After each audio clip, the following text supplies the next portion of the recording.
Hi everyone, in this video we are going to talk about my favorite part of chemistry. So I spent my entire time in graduate school developing catalysts and I am obsessed with them. I love catalysts. So what are they in case you're not familiar?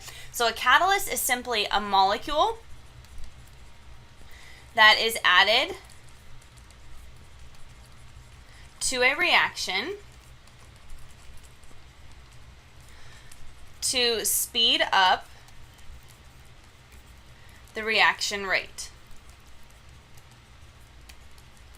Now, they do this by essentially providing a new pathway for the mechanism. So it's essentially an alternative pathway.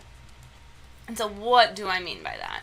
Well, let's talk about a specific example. Let's say we were trying to take reactant A and convert it to product B. And then this way, right here, from going from A to B, let's say that takes just an insane amount of energy. You have to heat it up to maybe 5,000 degrees in order for it to go, because it just is not spontaneous, it's not energetically favored. And so what happens is you add a catalyst to the system, and instead of just going from A to B now, you find a loophole. It's kind of like a way to cheat. It's a different method. So instead of going directly from A to B, now you go A to B, or A to C, then you go C to D, then you go to F, and then you finally get to B. So your overall thing is that you started off with A and you ended up with B, but this is a different route. It's a loophole, or it's kind of like you're on a hike and you go right and someone else goes left, but you still end up at the same place. It's just a way to reduce the activation energy. So what does that mean? Well, let's draw out a picture here. So at the bottom, we say we have reaction progression.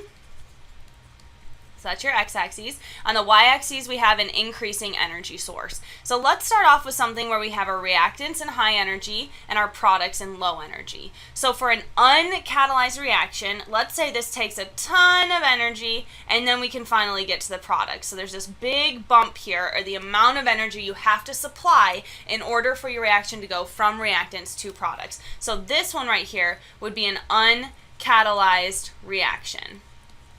Now, let's say we now add our catalyst. What happens is this big bump, or the energy required to go from reactants to products, significantly decreases. So now, instead, on this whole new pathway, you start from the reactants energy, you just have to supply a little bit of energy, and then you go all the way down to your products. So this bump right here, this small line, would be your catalyzed reaction. So essentially what we're saying is it requires less energy to go from reactants to products when you add a catalyst. Now let's put a real term to that. So I'm going to redraw our graph, okay? Energy, reaction, progression, okay? Here's our reactants, here's our products. So at this point in this course, I expect you to be able to draw two things now. Right now, we already know that going from reactants to products, the change in energy right there is your delta H. That's your change in enthalpy, your transfer of energy at constant pressure. Now, we also have this new term that we've introduced, which is your activation energy, the amount of energy required to go from reactants to products. So that part is this bump right here. So you go from the reactant side all the way up to the peak of that bump. And so that part is your activation energy. So EA. So let's put out a definition for this. EA, that's how we represent it, which is also your activation energy, is simply your energy required to transform the reactants to products. Seems pretty straightforward, right? Let me ask you a question, see if we understand. Do you think is the activation energy of the catalyst bigger or smaller than the activation energy of the uncatalyzed reaction? What do you think? Did you get an answer? Hopefully you did. And this is a very, very important concept. So if you didn't understand that, make sure you pay attention right now. Your activation energy of your catalyst, by definition, has to be smaller. It has to be smaller than the activation energy of your uncatalyzed reaction.